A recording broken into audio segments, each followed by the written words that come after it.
Bonjour à tous et content de vous retrouver pour cette nouvelle vidéo. Alors aujourd'hui, donc d'un commun accord, on va retrouver Paco. Donc Paco, pour ceux qui ont l'habitude de suivre cette chaîne, ils vont le reconnaître. Hein. D'ailleurs, il est juste derrière moi. Ça va Paco, tu vas bien? Bonjour monsieur, ça va bien Franck? Voilà, super. Donc en fait Paco, il était venu me voir, il me dit écoute, ça serait bien qu'on refasse une vidéo ensemble. Je dis bah oui, pourquoi pas. Et puis il me dit bon, c'est la période de la pêche, donc ça serait bien. En même temps, à chaque vidéo, c'est vrai, ça te donne de la visibilité. Les gens, voilà. Donc voilà. Je vais remercier beaucoup de gens. Voilà. Et moi, tu me remercies pas, Non, Paco? non, toi, tu es le plus mort, mon frère. Après, Voilà. je fais des choses sur toi. Bon, merci bien. Le but, en fait, c'est ça, c'est de donner de la visibilité. Alors, je le fais, je rappelle, hein, pour ceux qui ne me connaissent pas, quand je mets en avant des personnes, c'est soit parce que je pars du principe que je les connais et qu'elles méritent qu'on leur donne de la visibilité, soit parce que dans leur comportement ou leur manière d'être, elles font honneur au Sénégal. Voilà, mais en aucun cas il y a une connotation commerciale derrière. Voilà, je ne fais pas payer les vidéos et je ne demande pas une rétribution derrière. Voilà, que les choses soient claires. D'accord? Voilà, il y a un téléphone qui sonne, c'est le tien, Paco? Non, non, c'est pas moi. D'accord, donc voilà. Alors Paco, ce que je voudrais dire, chez Paco, ce que j'apprécie, c'est qu'on se connaît depuis de nombreuses années. D'ailleurs, pour ceux qui suivent la vidéo, enfin la chaîne, ils savent que j'avais travaillé derrière à une époque. Donc on se connaît depuis de nombreuses années. Et Paco, bon gré, mal gré, il est toujours là. Il tient la barre, il est toujours à son bureau, même le dimanche matin. Ça m'est arrivé de faire des vidéos le dimanche matin, de venir dans la zone et je trouvais Paco donc, sur son lieu de travail. Donc voilà, donc dans cette vidéo, après l'introduction avec Paco, on va parler de la saison touristique, celle qui s'est passée, quelles ont été ses impressions, comment il perçoit l'avenir. On va en profiter aussi du fait que Paco est un citoyen sénégalais, donc je vais lui poser des questions sur les législatives sénégalaises qui sont prévues donc pour le dimanche 31 juillet. Donc pour moi c'est important et ça sera très intéressant d'avoir son point de vue là-dessus, comment il les perçoit. Je rappelle que donc, nous avons les législatives ici donc, fin juillet et qu'elles sont capitales parce que ce sont les 2 dernières années de présidence de Macky Sall. Et donc voilà, on va voir un petit peu quels sont les rapports de force et qu'est-ce qui risque de se jouer dans les 2 ans à venir en préparation de la future présidentielle sénégalaise. Voilà, écoutez, on se retrouve tout de suite après l'introduction pour parler avec Paco. À tout de suite.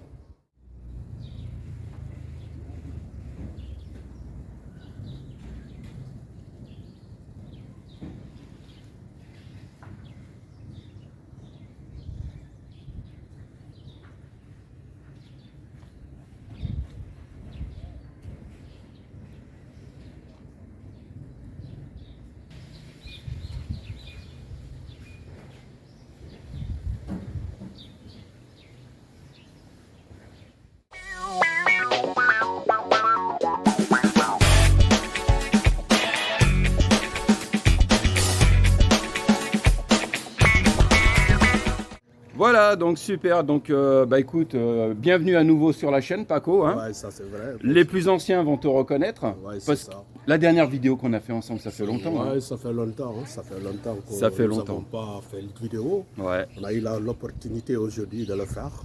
Mais tout d'abord, je m'excuse de faire des salutations à des amis qui me connaissent souvent à cause des vidéos, surtout moi à Paris, au Canada et en Amérique.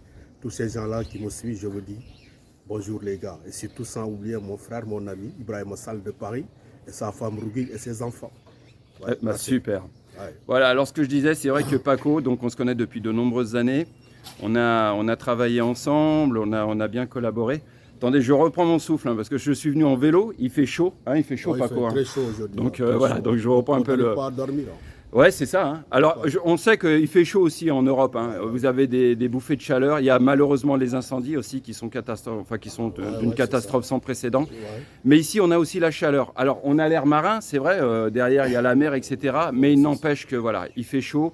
Ouais. Et dès que vous faites le moindre exercice, vous êtes en transpiration, en sueur. Alors avec Paco, ce que j'apprécie, c'est que c'est peut-être ça aussi qui consolide notre complicité, c'est qu'ensemble on a traversé des tempêtes. On a connu la tempête Ebola. Tu te souviens? En 2013, hein, c'était 2013. On l'a vécu ensemble. Je rappelle qu'à l'époque, c'est suite à la contamination d'un ressortissant guinéen qui a traversé la frontière de manière illégale au Sénégal, et suite à ce Guinéen-là, le Sénégal est rentré en zone rouge et donc du jour au lendemain, arrêt du tourisme, etc. Et nous, on s'est retrouvés en chien de faïence à se regarder. Et ça, c'était Ebola. Ensuite, on a eu, après, on a eu le visa. Le visa est venu, le visa nous a fait complètement détruire à cette époque parce qu'il fallait faire tout le temps pour partir en France dans les ambassades pour faire le queue. À cette période, beaucoup de gens n'ont pas le temps parce que si tu fais une semaine de vacances pour venir au Sénégal, tu n'as pas envie de faire le queue dans les ambassades. D'ailleurs, ça aussi, c'est des périodes qui étaient très dures pour nous, quoi. D'ailleurs, on avait fait une vidéo et tu étais en colère. Hein. Ouais, j'étais en colère. Mais nous avons fait une vidéo et en ce moment encore, il y a d'autres maladies qui viennent d'arriver. Encore, vous voyez, bon, c'était des temps très durs. Mars 2020, tous les gens qui fuient, enfin qui partent à cause du coronavirus. Et là, tu t'es retrouvé, comme moi, du jour au lendemain, sans rien. Même au contraire, à accompagner les gens, parce que c'était la panique, ça manquait d'informations, de précision, etc. Et donc là, c'est pareil. Là, on en sort un petit peu. Mais justement, comment s'est passée cette la saison qui vient de se finir? C'est mon frère ami France. On peut dire une saison, pas une saison, parce qu'il y avait peu de touristes. C'est des gens qui connaissaient le pays, ça fait des années qu'ils reviennent. On l'appelle les résidents. Bon, à part ces gens-là qui sont venus, il n'y a pas de nouveaux qui sont arrivés. C'est que des habitués, en fait. Des habitués qui étaient là. En plus que ça, bon, à cause de cette maladie, la vie est très difficile. Et beaucoup de gens ont perdu leurs affaires en Europe et tout ça. Et quand même, cette saison que nous venons de sortir, ce n'était pas bien pour nous. Les acteurs qui étaient dedans aussi, hein. On a vivoté. Malgré, nous avons vivoté. C'est ça. Ça veut dire qu'on vit le jour au lendemain, c'est difficile, on s'accroche. Parce que comme j'ai dit souvent aux gars, que la patience, il faut avoir la patience. C'est un secteur où il faut avoir la patience, quoi, le tourisme. Si tu n'es pas patient, tu ne peux pas s'en sortir, quoi. Et la persévérance aussi, Paco. La persévérance, oui, c'est ça. Parce que moi, je vois, toi, tu es là, tu t'accroches. Je rappelle qu'il y a une période, vous voyez, derrière, vous voyez la mer et la plage, mais il y a eu une période où il n'y avait plus de plage. Et toi, tu venais quand même à ton bureau. Oui, dans mon bureau. Parce que j'ai dit que, bon, c'est mon gagne-pain. Je ne vais pas le laisser, j'ai que ça. Je ne vais pas prendre des pirogues ou bien prendre des trucs pour partir en Europe. Si ça marche bien, le tourisme, je peux rester au Sénégal et gagner ma vie. Beaucoup de jeunes sont là aussi, ils évoluent dans le tourisme. Vous voyez, on a actuellement, l'actuel ministre du Tourisme a fait des efforts quand même. Malgré, il faut dire les choses comme ils sont. On a des belles plages, on a des cocotiers, on a commencé à implanter des lampes au bord de la plage. Tout ça, ça fait partie pour revivre que l'année prochaine, la saison qui vient, ça sera une saison extraordinaire parce que tout le monde va se mettre dedans, quoi. Ouais, c'est ça. Donc toi, tu es optimiste pour la saison prochaine? Oui, quand même, vraiment, je suis optimiste parce qu'actuellement, beaucoup de gens, je viens de recevoir un appel de France, un touriste que nous avons connu, un ancien pêcheur de moi, qui faisait 1 semaine, 2 semaines, il a envie de revenir quand même. Il m'a dit, Paco, j'ai envie de revenir, j'ai envie vraiment de revoir le Sénégal parce que le Sénégal me manque, quoi. Ouais, effectivement, ça. Alors ça c'est vrai, on a beaucoup, même moi j'ai beaucoup de retours de gens qui veulent venir parce qu'ils ont été bloqués ces dernières années. J'ai aussi des gens qui ne supportent plus, c'est une réalité, ne supportent plus l'ambiance ou la vie en Occident, en Europe et ont envie de passer à autre chose.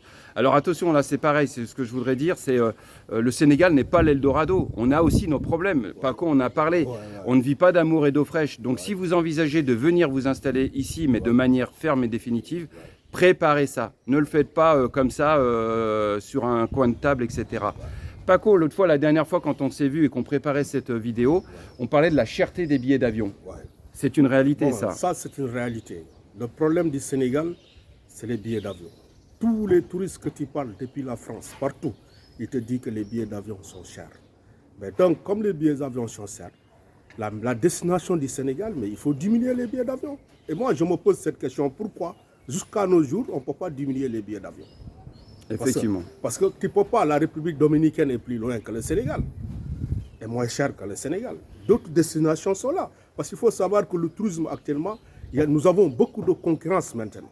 Il y a l'île de Cap-Vert, il y a beaucoup de gens qui ouvrent maintenant, mais il est temps qu'on nous diminue ces billets d'avion pour que les touristes viennent.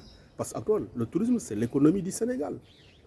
Alors ça, c'est une décision politique parce que je rappelle que dans le billet d'avion, il y a les taxes d'aéroport, donc des taxes locales. Et c'est ça, en fait, qui plombe aussi le billet. Alors il y a aussi, malgré avec la conjoncture, la hausse du kérosène, etc. Mais c'est vrai que les taxes d'aéroport plombent le prix du billet d'avion. Donc si je retiens, Paco, ce que tu dis, c'est que tu es optimiste pour la saison prochaine. Le Sénégal a du potentiel et il peut rivaliser avec les autres destinations, mais il faut qu'on arrive aussi à baisser ces prix des billets d'avion. Le problème, c'est ça. Les billets d'avion, c'est ça le problème, ce problème au Sénégal. Si on baisse des billets d'avion, le tourisme va reprendre au Sénégal. Ouais, parce que les gens, ils ont envie d'amener leur famille et leurs enfants. Mais si tu veux vendre certaines filles à un billet d'avion, les gens ne peuvent pas venir. Parce que dans une famille, il y a 5 ou 4 personnes que tu amènes au Sénégal. Si tu faut acheter à 1200 euros, 1300 euros, mais c'est très cher pour eux. C'est cher. Il faut qu'on diminue. Parce que cette destination, c'est une bonne destination, le Sénégal. Le Sénégal, c'est un beau pays, les gars. C'est mon pays que j'aime. Et vous, les diasporas, vous êtes là-bas. Vous aussi, vous pouvez vendre la destination du Sénégal. Parce que vous êtes des Sénégalais qui êtes là. Vous faites une bonne image du Sénégal. Vous dites ici, le Sénégal, c'est un beau pays. C'est un beau pays, le Sénégal. Bon, il y a la stabilité, il y a la paix, il y a tout. Bon, de temps en temps, il y a des bougements, mais à un moment donné, on tape la main le lendemain, tout le monde se retourne au travail. Mais donc, c'est ça un pays. Mais je vous demande que le Sénégal, le tourisme, c'est quelque chose de potentiel dans ce pays. Il faut que vous venez. Je lance un appel à tous les Français, Belges, Espagnols et Italiens. Venez au Sénégal. Le Sénégal, c'est un pays stable. Voilà. Ben voilà, ça c'est un appel vibrant et ça vient du cœur, Paco. Je le ressens. Voilà, moi, quand je parle avec le cœur. C'est bien, c'est une bonne chose. Peut-être ma voix est très lourde, mais c'est le cœur qui parle, les amis. Hein. Ouais. Et on va rebondir sur ça pour finir la vidéo. Ouais. Paco, donc dans moins de 15 jours, il y a les législatives. Ouais. Toi, en tant que citoyen sénégalais, alors moi, en tant qu'immigré, je suis observateur, je n'interviens pas là-dedans, mais je m'y intéresse. Toi, en tant que citoyen actif, parce que la politique, ça t'intéresse et tu t'y investis, comment tu perçois les événements? Est-ce que tu t'inquiètes en tant que citoyen sénégalais ou alors tu es plutôt confiant? Comment tu vois les choses? Bon, tu sais, Franck, la politique au Sénégal, moi, je suis confiant. Je suis confiant parce que ce n'est pas la première fois que ces élections passent au Sénégal, quand même. Ce n'est pas la première fois. Il y a beaucoup d'élections au Sénégal. Les leaders politiques, c'est eux qui sont sur le terrain, mais c'est les citoyens qui votent. Un bon citoyen, conscient de lui, il faut étudier les programmes. Il faut que chaque candidat étudie son programme. Si c'est ce programme, c'est l'intérêt national du pays, tu as ta carte. Moi, je dis que la carte, il faut l'avoir. Parce que quand tu es un citoyen et tu critiques et tu ne votes pas, tu ne vois pas un changement. On est bien d'accord. C'est le même message que je passe pour mes concitoyens. Donc, il faut quand même avoir une carte électeur. Oui, exactement. Et d'abord, tu aimes le Sénégal.